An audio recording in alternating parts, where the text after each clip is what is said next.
Welcome, ladies and gentlemen. We are back after a week hiatus, well, to a degree. I got married last week, ladies and gentlemen. So I got married last Saturday on June 20th. So, we decided, take a week off. I went to celebrate that, had a honeymoon, all that good stuff. But it was a perfect time to come back this week, D-Lock. How you doing today, sir? I'm doing good, man. First of all, congratulations on that. I'm pretty sure you enjoyed it. I'm glad that you're back, man. Yes, sir. I'm glad we're back here on IE Sports Radio.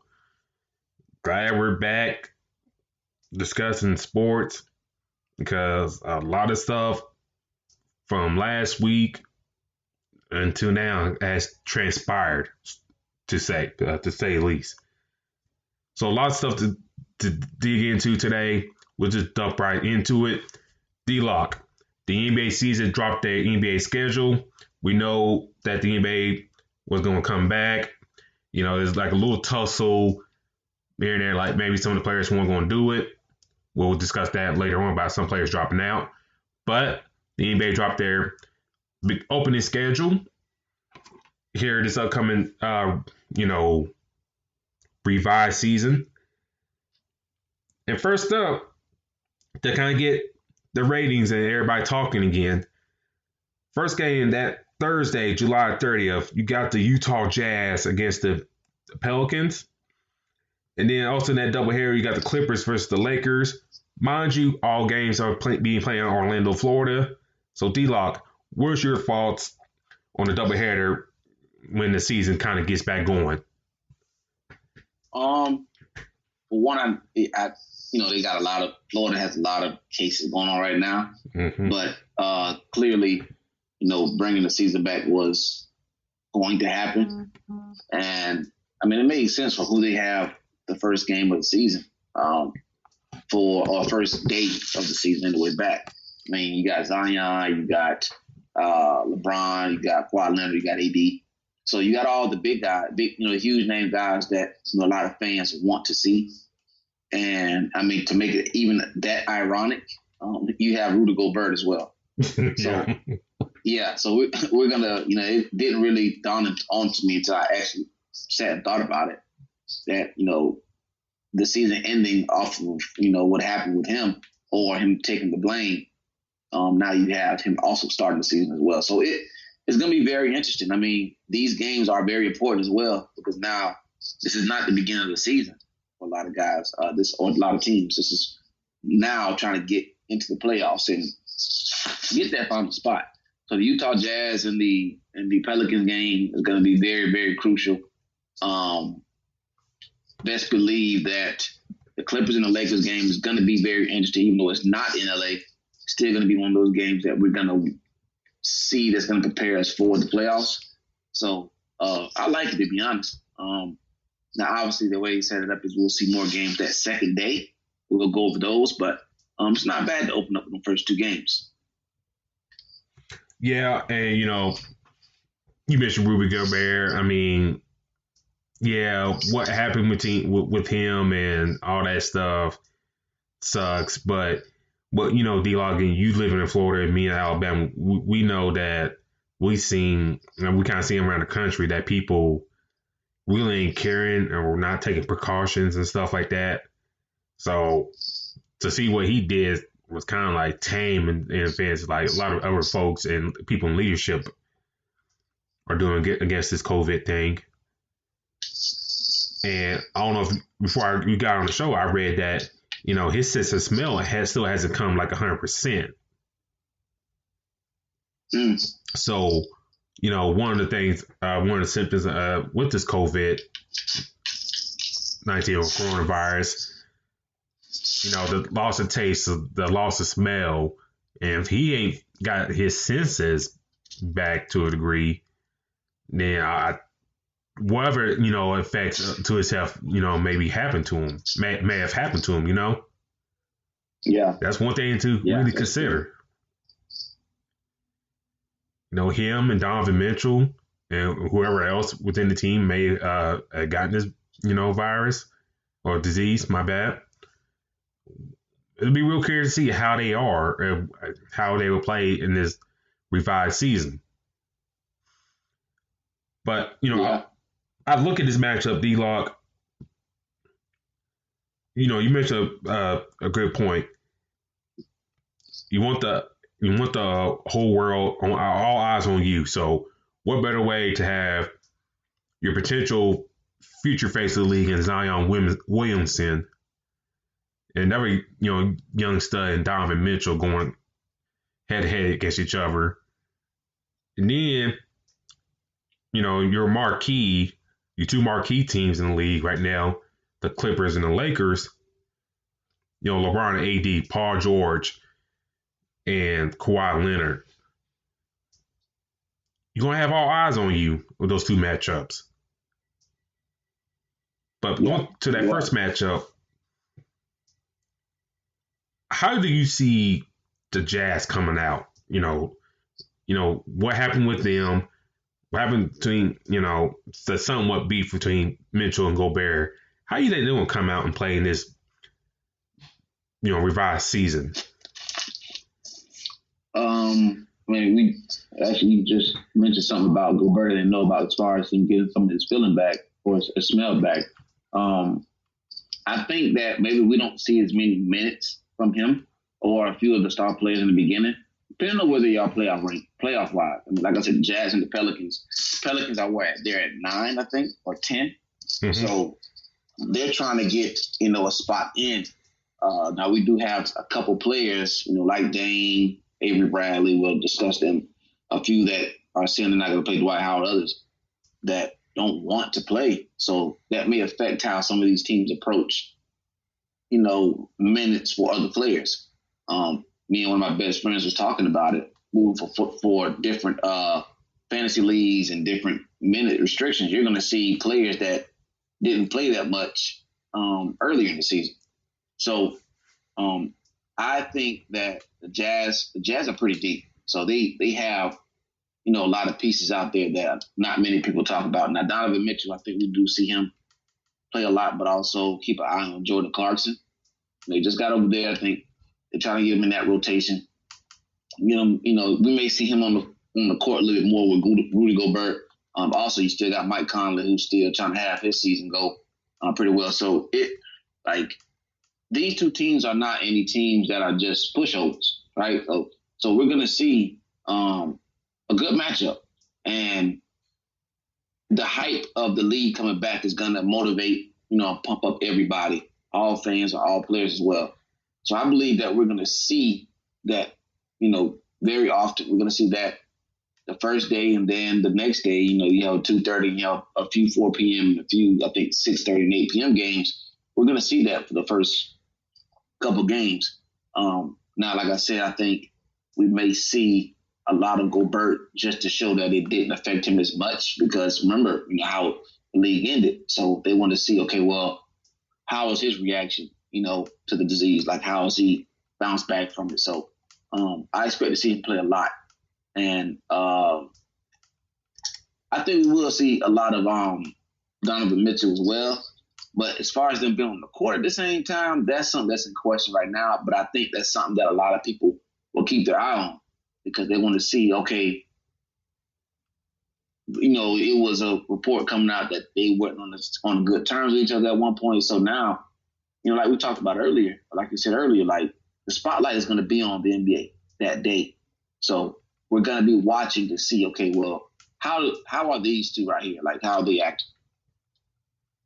So that's going to be important. It's going to be very important. And,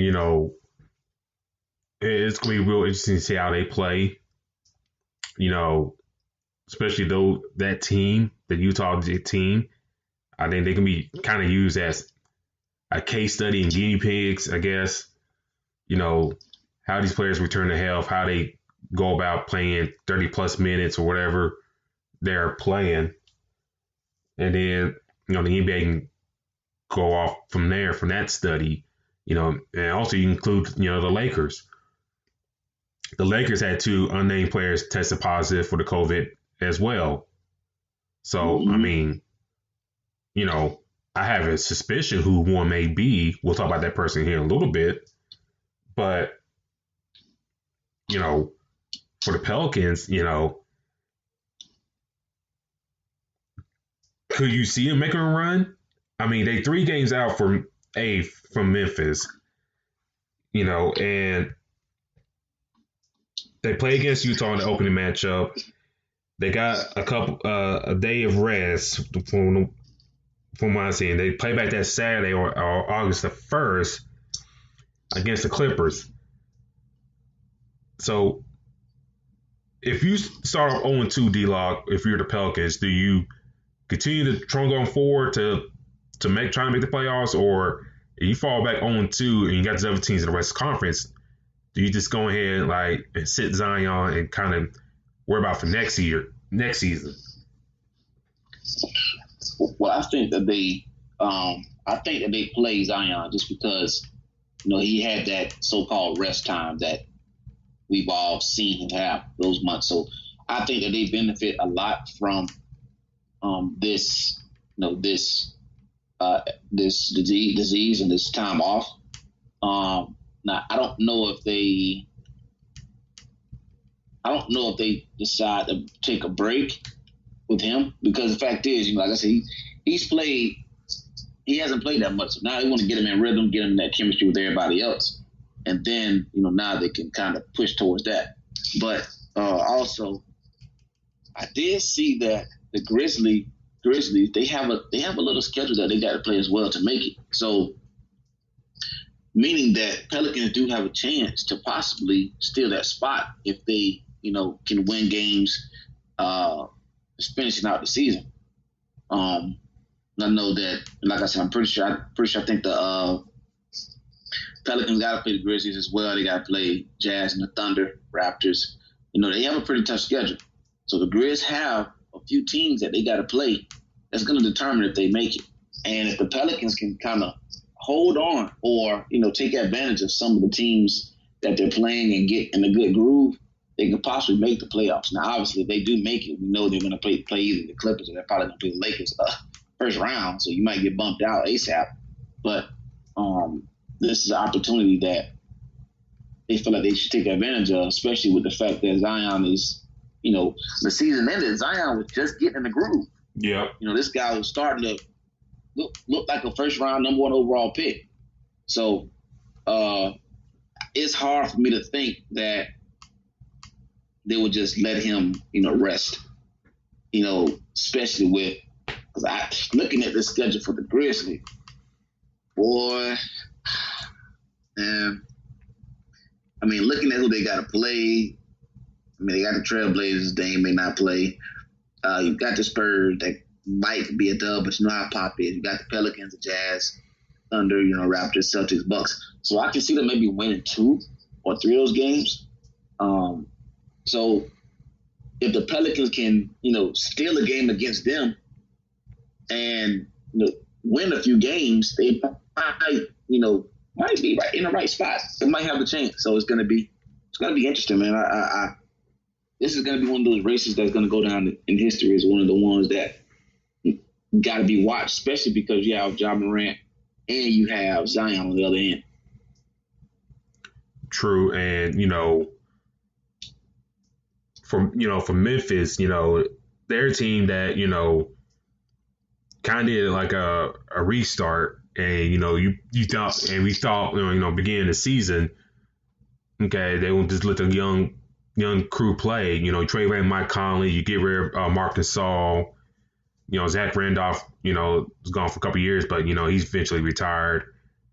Now you got the young crew and Ja Morant, Jaren Jackson, guys like Dylan Brooks, Grayson Allen, and others.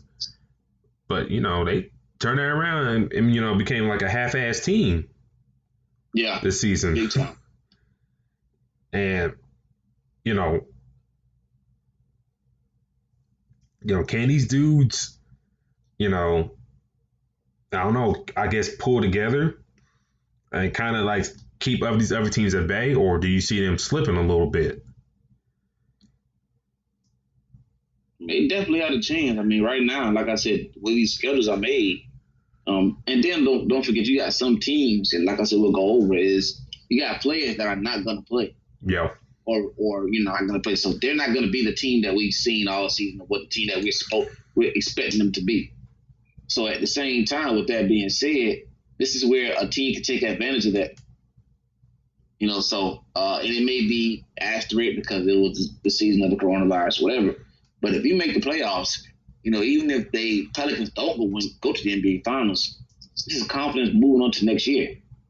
So, and we already have high expectations for that team. So it would be great just to see them, make that move towards the goal that they have.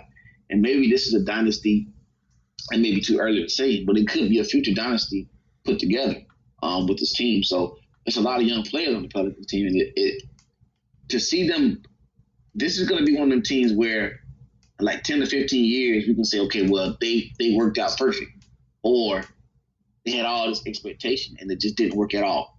So that's what is very interesting about this scenario. And staying with the Pelicans, you brought up like players maybe staying home and stuff like that. I mean, you got like Justice Winslow, who recently got, I don't say recently got traded, but around the deadline got traded to Memphis, for Andre Iguodala and all that stuff. He's come out and said, that the league is playing this just for money. And you got guys like him a lot of guys like him had this mindset, saying like, the league really ain't really think about this. They worry about money over our health. Avery Bradley, who I got just to throw this out there, it's a conspiracy, D-Lock. I think he may be one of the anonymous players from the Lakers that may test positive. I mean, yes, I can't lie, that it does make sense. Like how his story is going around, I wouldn't be surprised either. Let me just say that. Because, he's been kind of like, besides Kyrie, besides Dwight, he's been kind of one of those guys been at the forefront, speaking out about playing and stuff like that. Now, I ain't trying to accuse him of nothing, but, he's been really consistent. He's been like one of the more consistent guys speaking about this. And also Dwight Howard. And, if you remove those two guys from the Lakers, defensively, how you see that working out for the Lakers? Yeah, that's the big question mark for me. I have this, like I said, I ain't gonna lie, like I've said before, we just discussed before, I played FanDuel before, right? I play FanDuel a lot. So now you're looking at the next me and my buddy was talking about the next move, like who do you plug in for this spot? And Dwight Howard is a huge piece for them. Avery Bradley, even though his points are not up there, but we know that Frank Vogel and this team is a defensive team and he fits well for them. Mm-hmm. So now, do we see more of Danny Green? Do we see more of JaVale McGee? These guys are going to play huge points. Like, think about this, the time for, remember earlier in the season, they kept talking about, how they were going to trade Kyle Kuzma. Yeah. Well, think about this. If they trade Kyle Kuzma and this scenario happens, what happens with Dwight? Now who's going to fill that void? Now that they want to move 80 to the 5, like, who's going to play the 4 now? If they move Kyle Kuzma. So now So it kind of like that worked out for the good right now for the Lakers. So, and now he's going to have to play more. His minutes is probably definitely going to shoot up big time. I think that we may see. I want your opinion on it, but it's going to be kind of weird. But I think we may see LeBron play a little bit more the 4, just because now, if Dwight Howard doesn't play, if Avery Bradley doesn't play, you're looking at Rondo, Caruso, Danny Green, Caldwell Pope. Yeah. So right now, these are the pieces that you have, and now you have to maneuver with them. So JaVale McGee minutes is definitely going to shoot up more, and I think that Kyle Kuzma plays a lot more as well. But I agree with you with these two are the. It's just how ironic it is that both Dwight Howard and and Avery Bradley are both saying about sitting out, and two quote unquote unanimous or anonymous Laker players tested positive for COVID, but we don't know who they are. So yeah, I mean it's we'll see what happens, but it's going to be kind of interesting to see how they prolong this. Well, and just look at the Lakers roster right now. They did pick up Markieff Morris off waivers about a few months ago, so you do have that in your back pocket. So you got that move right there. And then also, I damn near forgot about this dude. You got Dion Waiters also. Yep. There's been rumors talking about bringing J.R. Smith, in which don't like it. Me personally, I think there's better guys out there, especially around the G League, that you can bring in and do what he does, and you won't have the headache, quote unquote. I'm not saying J.R. Smith is like a headache, but he does at times boneheaded things. He just come off like a goofball. JR being JR. Yeah. One guy, I threw out there who's in the MVP run in the G League, Levi Randolph. I kind of can play multiple positions. Well, I don't say play multiple, but guard multiple positions. If he ever gets his chance in the league, can't be like that Avery Bradley type defensive player, guard your best player in your team. Can hit the occasional jumper or stuff like that. That's one guy I'd be looking at. If I was the Lakers, but who knows what Rob Pelinka is going to think? If he's just going to grab a veteran, so be it. But you mentioned, guys like JaVale McGee get more time. And you probably may agree with me with this. He's better suited in limited minutes than giving him like a full stretch of run. Don't you agree? Yeah, I don't see him as being that player that need to have a high amount. That's why I said it's going to be very interesting to see for one who they grab and where LeBron plays. If you want to keep his minutes down, do you not? What's the word I'm looking for? Do you not bring his minutes up, or do you just put LeBron at the 4, move AD back at the 5, and now you're just getting Caruso more minutes, who we've known and we've seen have a lot of minutes. So that's why it's going to be kind of interesting to see how they shape it together, because now if you like the minutes that JaVale McGee's getting, you don't want to give him too much. Why change that? Yeah. I know that you're missing a key player, but do you sign another big man? Do you use JR or whoever as a piece just for the minutes, keep them in the chemistry correct? So, like I said, I think that we do see a bigger role from Rondo. And I think that he plays a lot better.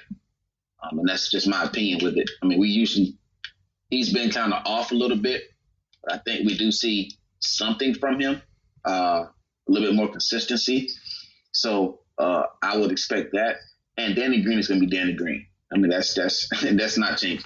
So I do see him, playing his role. But the biggest question also is, how's the chemistry going to be? Some of these guys haven't, been, I guess, on the court together in a while. And if you bring somebody else in, how big of a difference is the chemistry going to be? That's a very good question. And,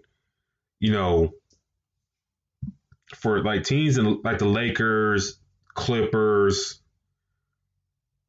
Who else can bring up? The Bucks, the Raptors, Boston, even Denver and Utah. Those teams kind of we seen over the years. They kind of had the same roster for the past couple years or so. So not much chemistry will change. I don't believe between those teams. Now for Denver's case, I'll bring up Denver. Jokic, he has looked really good. Like he transformed his body during this time period off. But then D-Lock, I don't know if you saw this. His dad's come out and said he is tested positive for COVID-19. So, definitely seen that. So, and that's now. I mean, they say he was expected to go to Orlando, but obviously now we don't see that. I wouldn't expect that to happen right now. But now they have to figure out what they're going to do. They just made a huge trade too, I think. Mm-hmm. So dude, this is going to be. I'm excited for it to come back, but I'm really excited and questioning how they're going to go about this because a lot of players have tested positive for it, and now you gotta be. Money is important, but you have to think about the livelihood of these people and their family. And and from what I'm seeing, go back to when we talked before we got on the show, like the WWE and the issues they having. One of the announcers, she announced on Twitter that she had the disease back in March, and she got it again now. So you can't. I guess you can get it twice.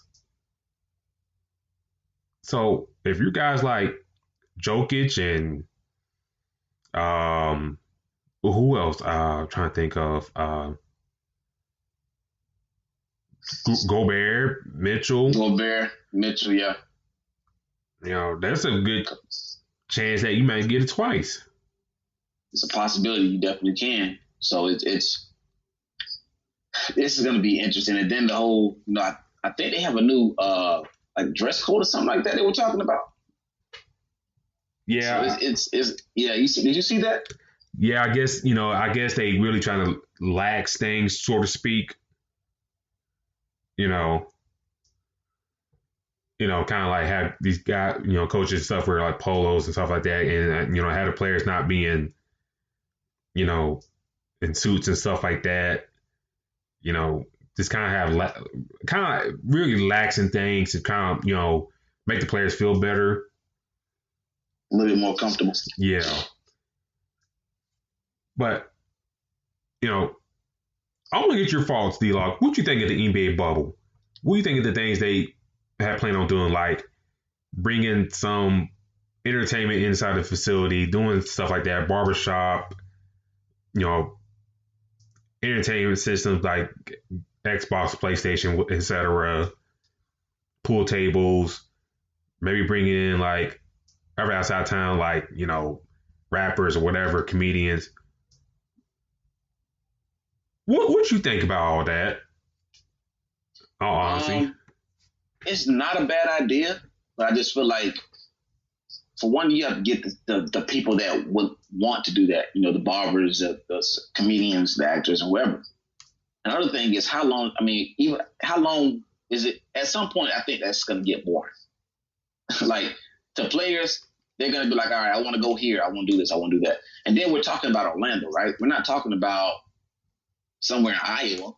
We're talking about a huge city, so there's already a lot of things to do there alone. So keeping them in the bubble now, it's easier to do in the NBA just because of how many players and people that's going to be on the team and there. But that wouldn't work in other sports, I don't think, just because there's a lot less people in the NBA. So and Orlando is pretty much a big city. So you could use that, but now you just have to get the people that's going to be willing to do that. And honestly, it sounds like it's going to be about just using your money to get anybody that you want to come in that bubble. But the family, that's going to be the thing, is how are they going to do with the family members of these players? That's the question for me. From what I read, when they start allowing the families come in, and this is why, if I'm some of these players and stuff like that, like, is it worth it to have my family come in for this?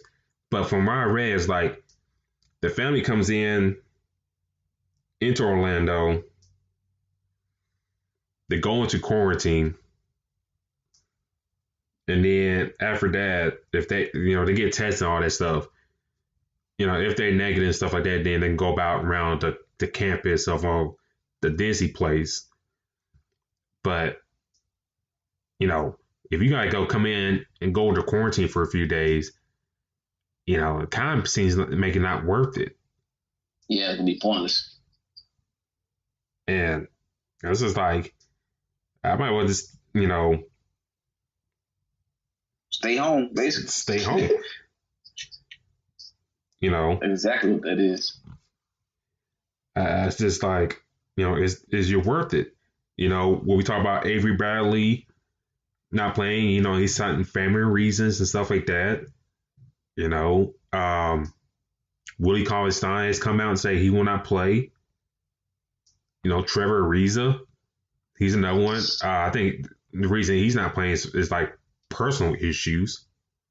Yeah. We ain't gonna get onto all that, but he's personal issues that he got into for, and being that bubble, you can't really come in and out like that. No, I mean, being in that bubble is that it. They're trying to make it to where you have no reason to leave. So if everybody votes on that their favorite thing to eat is Chipotle, they're probably going to have Chipotle everywhere around there. That's just like how they're setting it up. So it's not bad, but it's just, people are going to feel at some point that they're just like locked up somewhere. Yep. And, in the beginning, it's going to, like, right now, it sounds like a great idea. People are going to be, yeah, it's all cool. I have no problem with it. But at some point, people are going to say, you know what, I'm tired of this. I want to see my family. I don't want my family to go through this part, X, Y, and Z. So now the good thing is we're not talking about like a real actual whole season. We're talking about 2 or 3 months.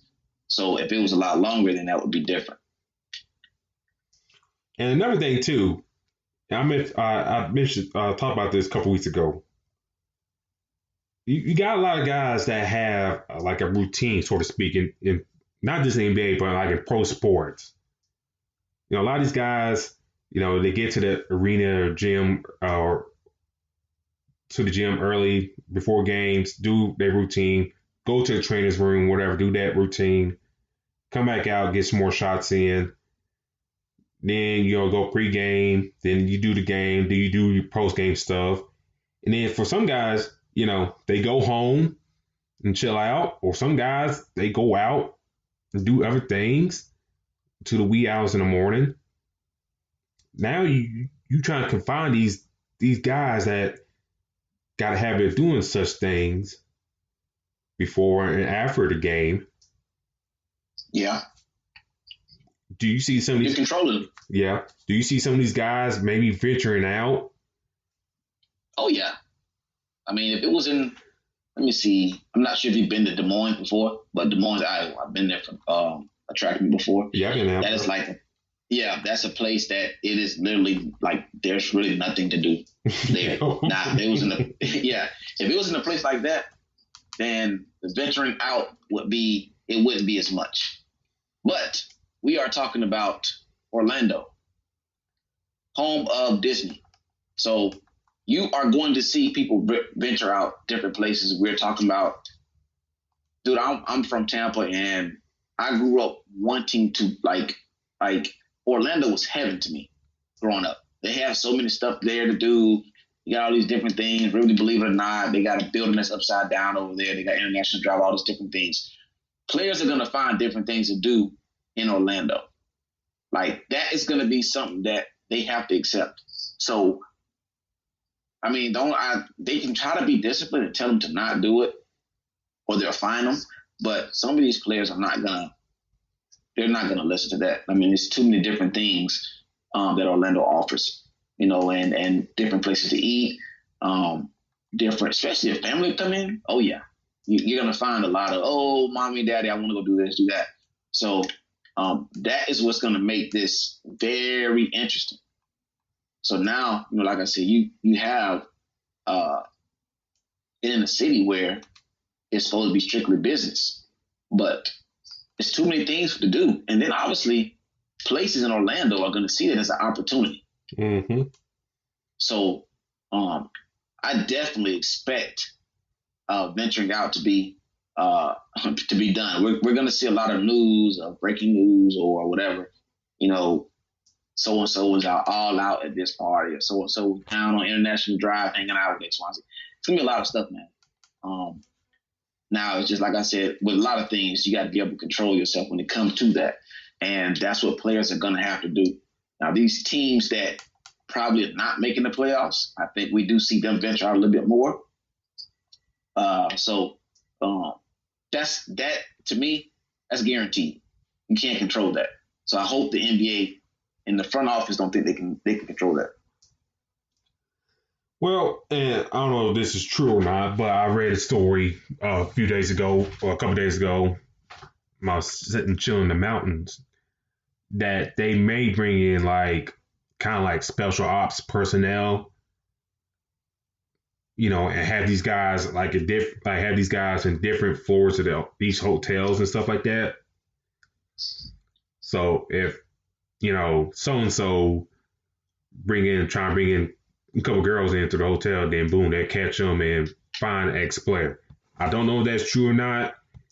I'd be stunned if the players agree to something like that, because that'd be if the NBA proposed something like that, that'd be like too much control right there.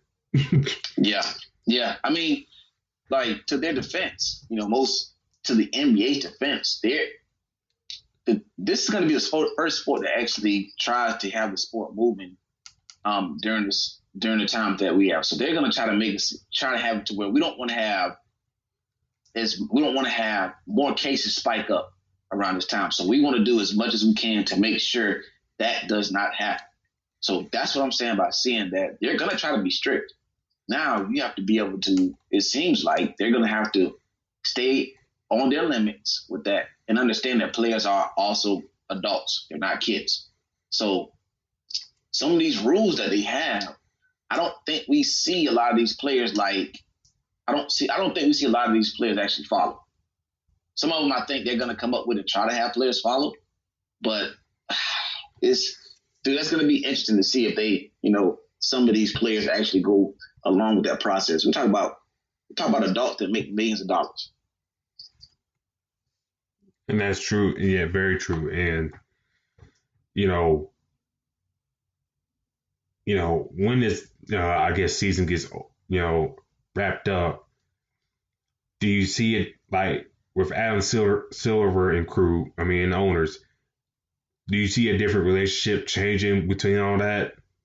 Because, I mentioned like Justin Winslow saying like they're doing this for the money and stuff like that. Some other players kind of voicing that same thing as well. Do you see that relationship with Adam Silver changing with the players? Because, he seems like compared to him and some of the other commissioners around the NBA, around North America, he seems like the cool one. But, if you do a couple things here and there, that may change your views on that. So what do you think about that?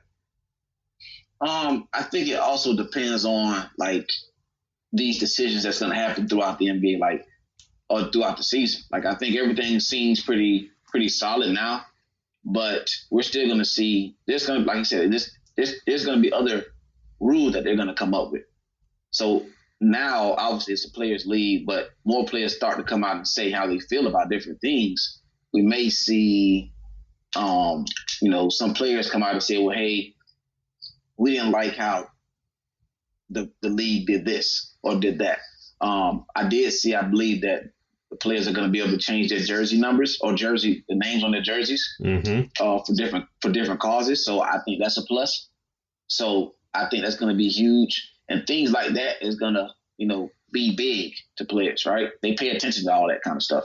So I think those are things that when they do come out and voice their opinion and say how they feel, this is when they come out and say, we've heard for so many years that the NBA is a players' league. And I think we see that. So the good thing is, I think that they may look at things just a little different. But it's just, we have to see what happens in the season. Yeah. Because now you're looking at, okay, how's it going to start off? And then you're going to have people complain about different things. So now a little bit of rules may stiffen up or they may change a few rules. So for me, that's what I would love to see is that. Because now, okay, yeah, he changed the rule mid-season, but this is how we feel about it. Yeah, and, for Silver,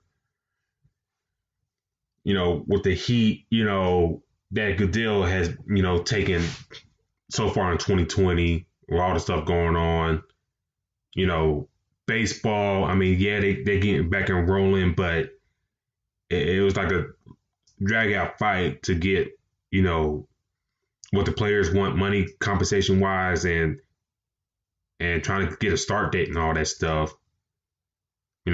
Bettman in the AHL, he's Gary Bettman.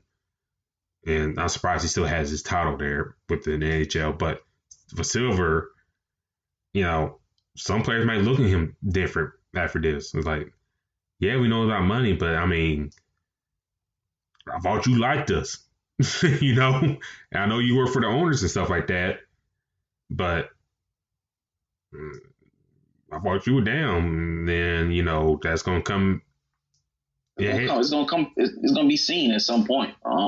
Yeah, so you're right. That's going to be very. These next couple months is going to be very interesting to see how they do things. We're going to see how much of a business it is. How much do they really care about the players and their close ones? But one thing I think, the NBA and NBA PA, may do to kind of, smooth things, kind of let players have their more freedom. And you brought that up.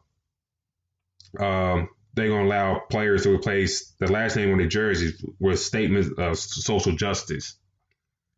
What's your thoughts on that? And you think the NBA is going to put like limitations on that, or you think they're just going to let them do, wherever they see fit? I think they're going to let them, voice how they feel. Again, like I said, we've been hearing for so long it is a players' league, so I do expect for them to let them express how they feel, and that's a great thing. With everything that's going on now, and it makes sense now because they're trying to use that to where, okay, well, even though there's a lot going on with the disease and different situations going on, racism, they don't want it to make it seem like, well, we're just still focusing on sports and that's going to be that. They want to make sure, okay, well, even though sports aren't coming back, we want you guys to know how important it is that we are paying attention to every other things that are more important in the world. So I think that's huge. And the limits, I don't know. I mean, I think so, but not really, because there's not really too much that you can say or you can put on your jersey. There is, but again, those are one of those things that we have to really probably pay attention to and see what's going to happen with it. So I like the idea, though. I definitely like the idea.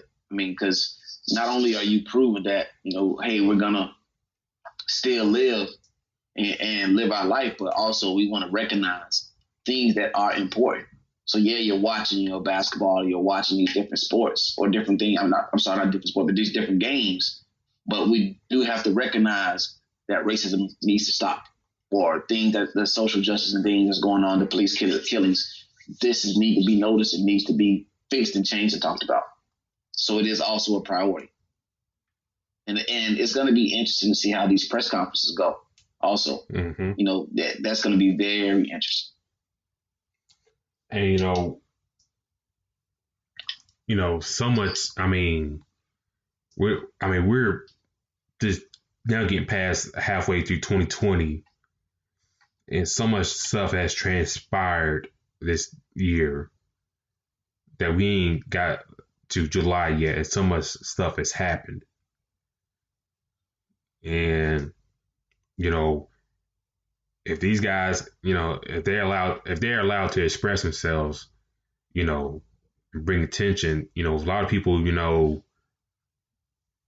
a lot of these media companies like ESPN, TNT, Fox, and all that stuff, all these other folks like are dying for like live content. With the NBA in the forefront getting this started. Now, granted, yes, baseball's coming back first, but with the NBA with the bigger audience and whatnot, and the more recognizable faces, I think some messages will be heard loud and clear. But I saw this on Facebook, and this guy I follow, he made an interesting point. Darius Leonard of the for the Colts, he said he came out and said he was the target of racism and stuff like that. I want to bring this to you. Mm-hmm. If these athletes are going to go about it and combat racism, all good and dandy. But you can't just come out and speak out against it just for your own benefit, just because you're an athlete. Right. Because they still see you as a black individual. Very true. They love OJ, but you saw how quick they turned against him. Yep. Very fast. Didn't waste any time. Tiger Woods, same thing. Yeah. He was just messing around, but you saw how quick they turned on him. I hope very fast. I hope these guys, use their power, use their, platform for good or for good, and not just because it's the wave. Like we see with some of these companies, stuff like that, speaking about Black Lives Matter and stuff like that. Are you doing this for real, or are you just doing this for a fad? Because this ain't no joke. What we as it's definitely not. It's definitely not a joke. And this is the thing I realized, growing up over time and as an adult. We have the goals that we want to do, the things that we want to do.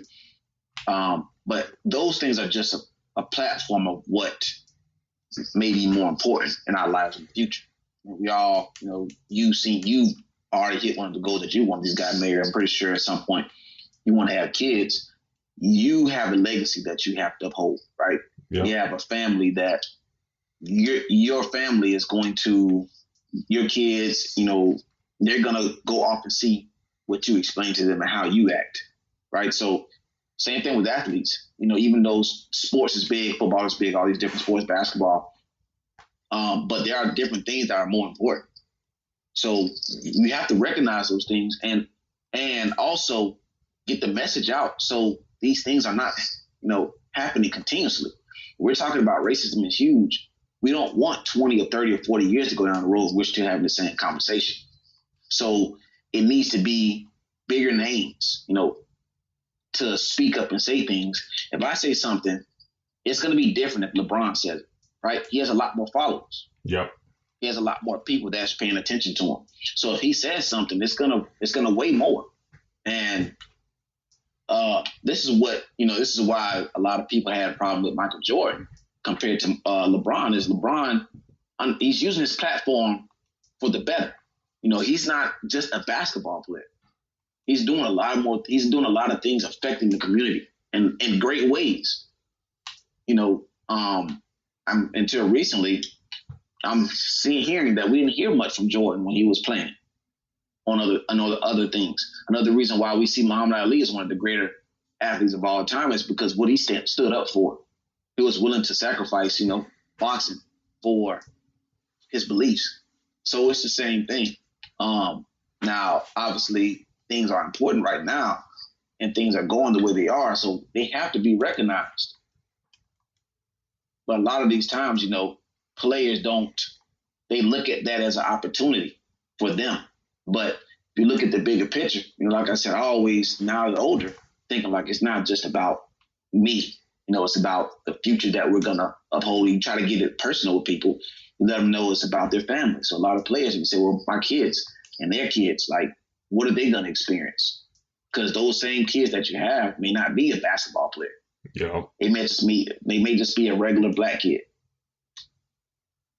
So, yeah, you're definitely right about that. And I hope players do take that, this platform and take it to their advantage. And I don't mean, well, since everybody's talking about it, I'm just going to say just a little bit and make it seem like it's important to me just to say that I've said something.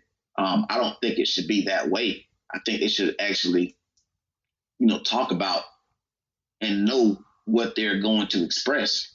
But it is smart for this time to say, okay, yeah, this is important. You know, I love my sport or whatever, but look at something that's more important that's happening right now in America. And, you know, I'll bring it to the ladies' side in WNBA. They've been kind of being, you know, talking about these issues for a good while in their league. Like Maya Moore, she just stopped playing, and you know, she feel like she has a greater good to do besides playing ball. And you can easily say she's one of the best basketball players in the turn of this century.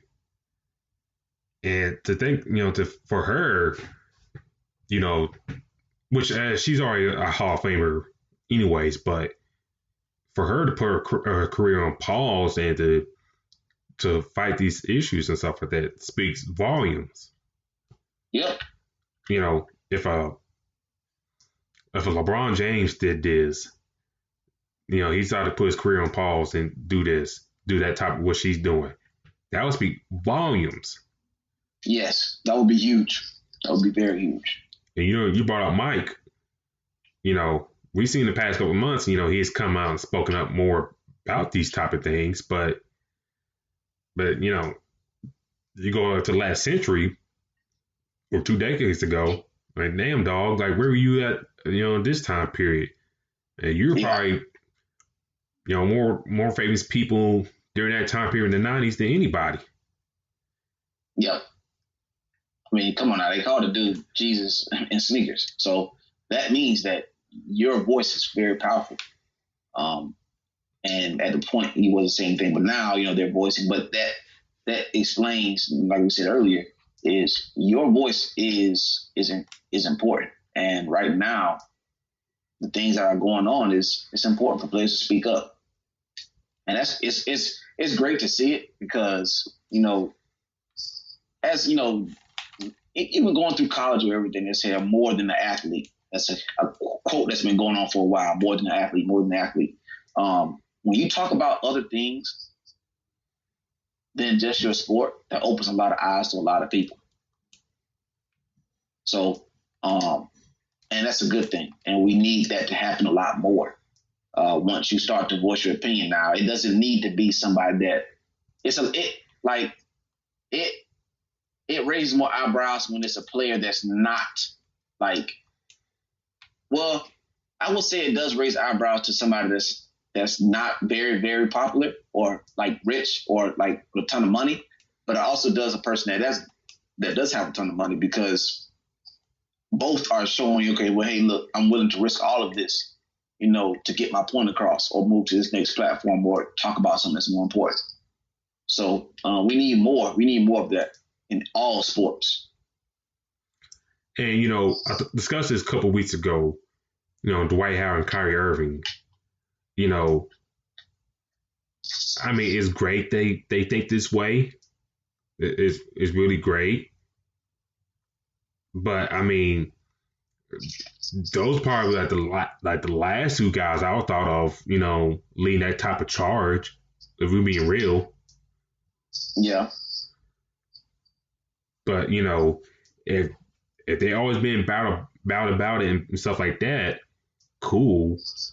But like you said, I mean, don't trying to jump on the train now. Where were you at this before? Like we had a couple years ago, Steph Curry and LeBron tweeting back and forth with the president.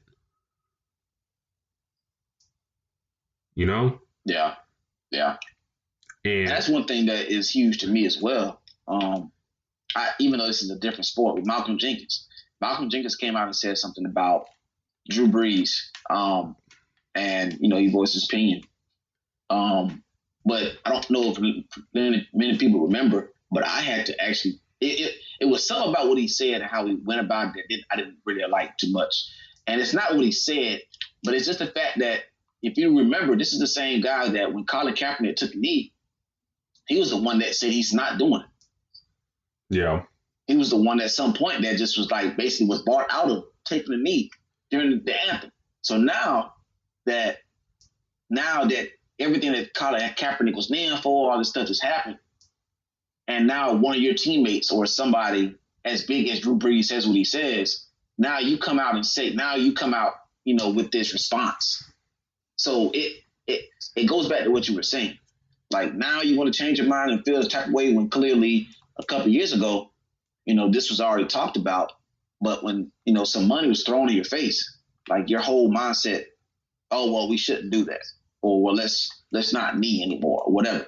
So, yeah, that's huge. And that's why, like I said, it's good to see opinions now. And this is another reason why I'm pretty sure you've noticed it. But a lot of players and coaches and like front office people, they are watching the thing that they say.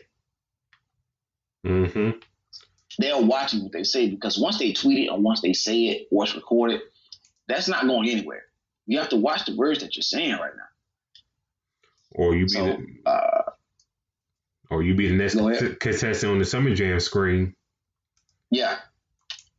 So it right now, we don't need too many people dividing, but we do need people to voice how they feel and express it. And also when it comes to, like I said, any celebrities, people look up to them the most. That's why they have all these billion followers. So what they say is very, very crucial.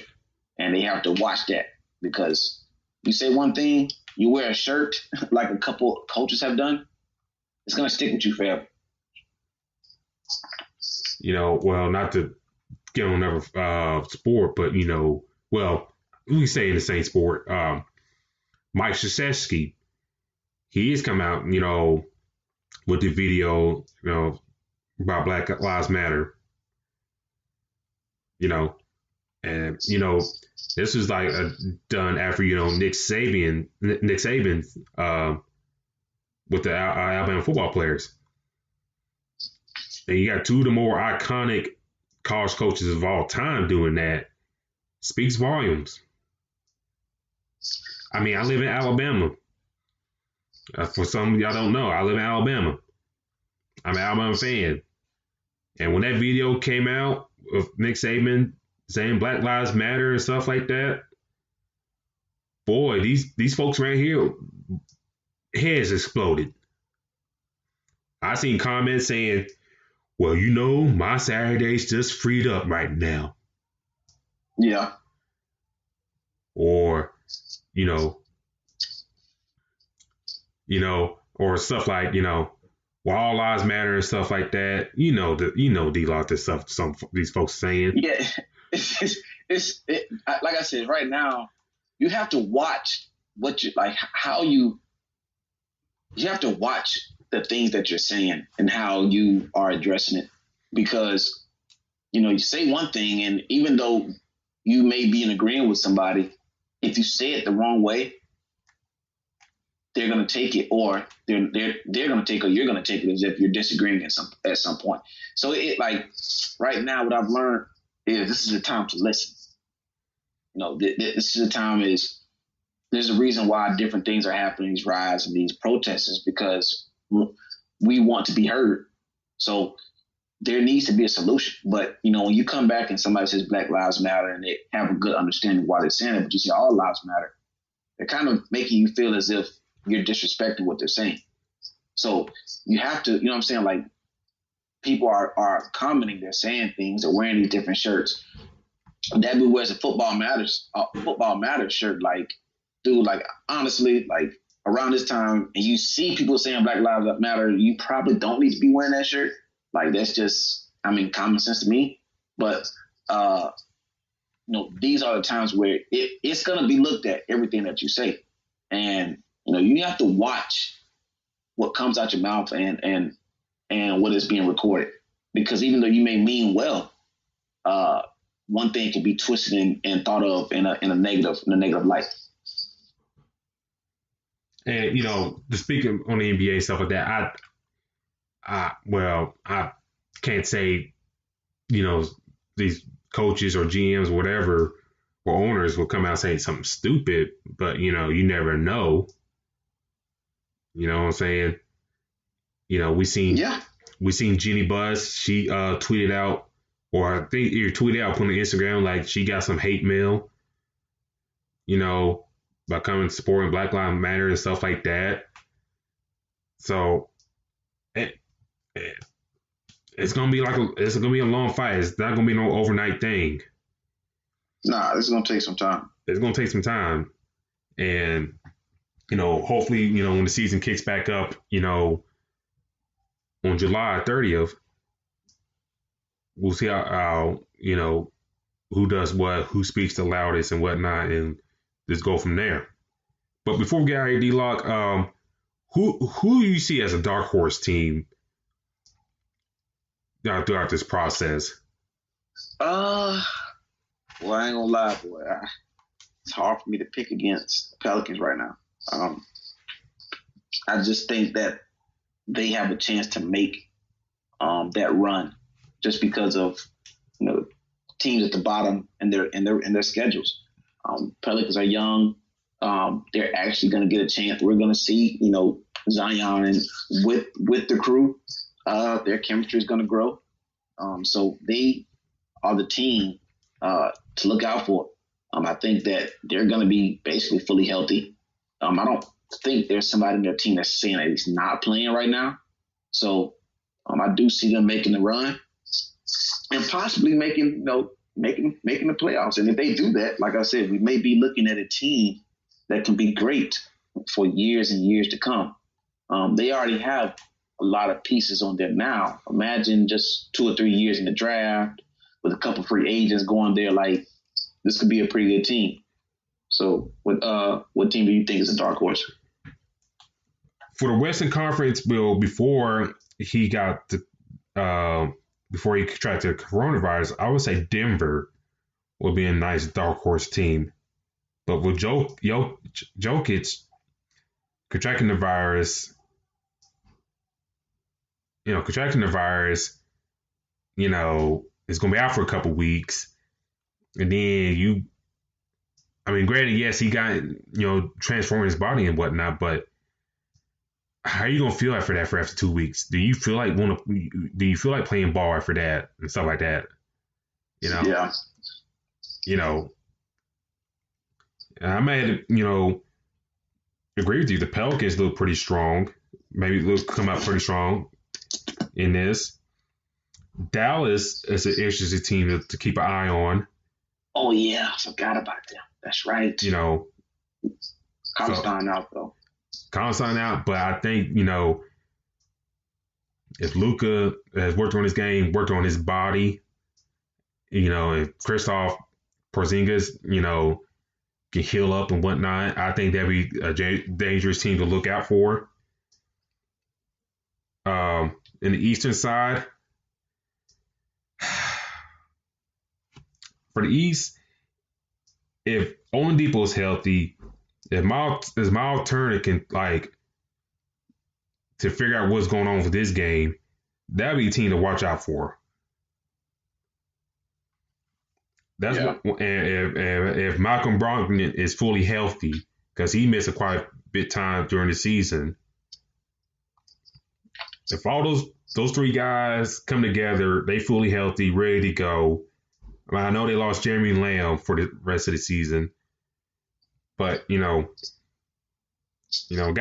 like McDermott, McConnell, and the Holiday brothers, step up and play. I think that'd be a team to watch out for in the East.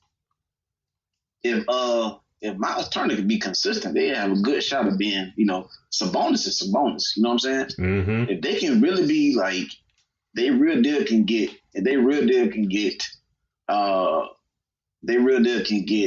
Miles Turner to be pretty solid. Then I think they're good. I think also that's another thing I did forget about a little bit is the fact that the Pacers are fully healthy as well. So they have a nice, pretty good squad. So it's they're going to be good. But only person I do see that does have a problem from time to time is Miles Turner. So if you can get him to be consistent, then that's another sleeper team.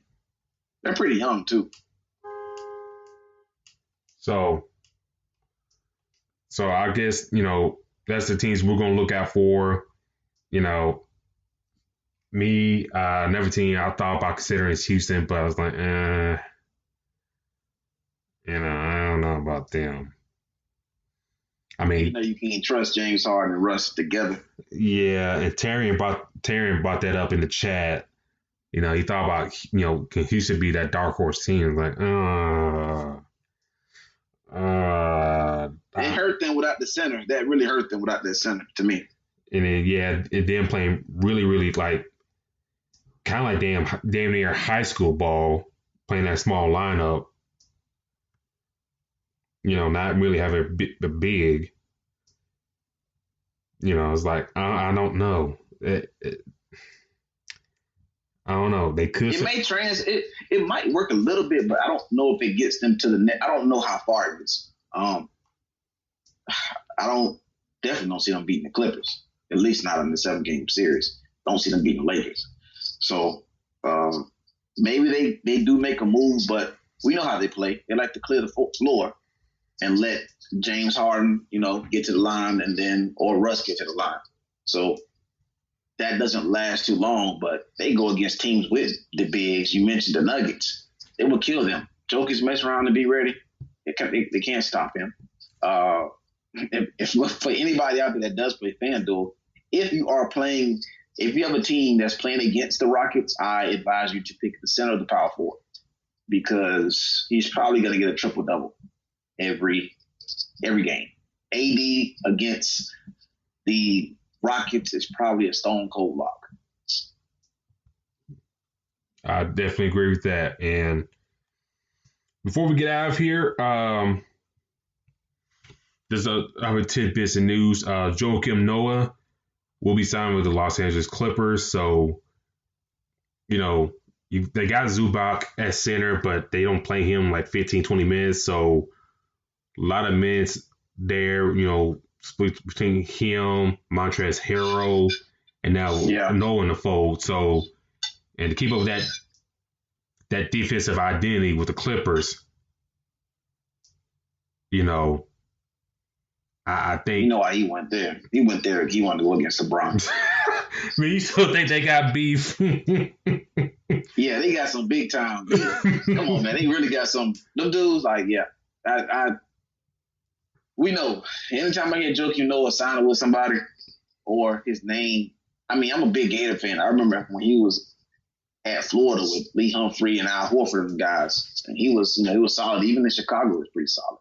But I don't remember what game it was. We'll probably have to talk about it the next show. But it was around the time where him and LeBron got into it. It's like ever since then, any team that LeBron goes to, he's like on the opposite, like the rival team. And that is not a coincidence.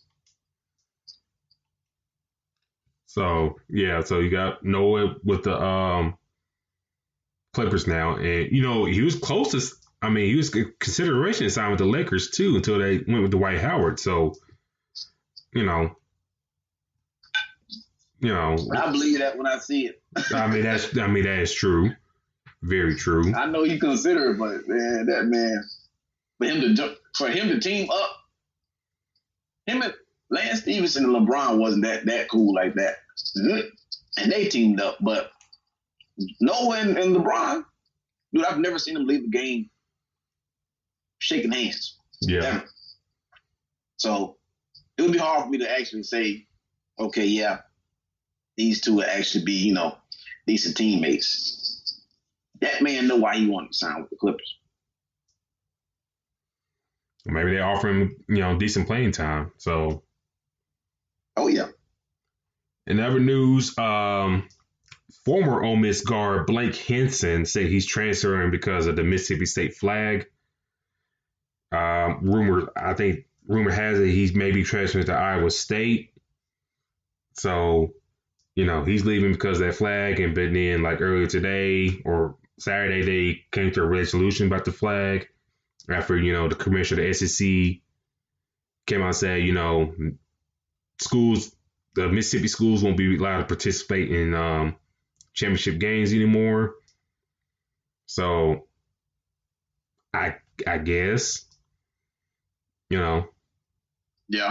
I guess. Well, that's huge. Good for him, I guess. So But a lot of stuff that's going on is protesting and different racism and different things happening. This is not going to be a shocker. Like, this is not going to be the only time that we see this, right? This is going to be a lot of players are going to be making these moves. And this is going to be one of the main reasons why. Yep.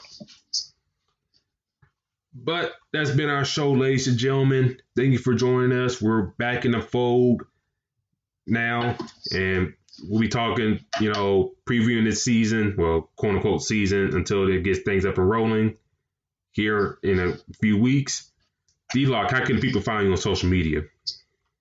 You guys definitely can find me at Black-813, Black the word dash 813.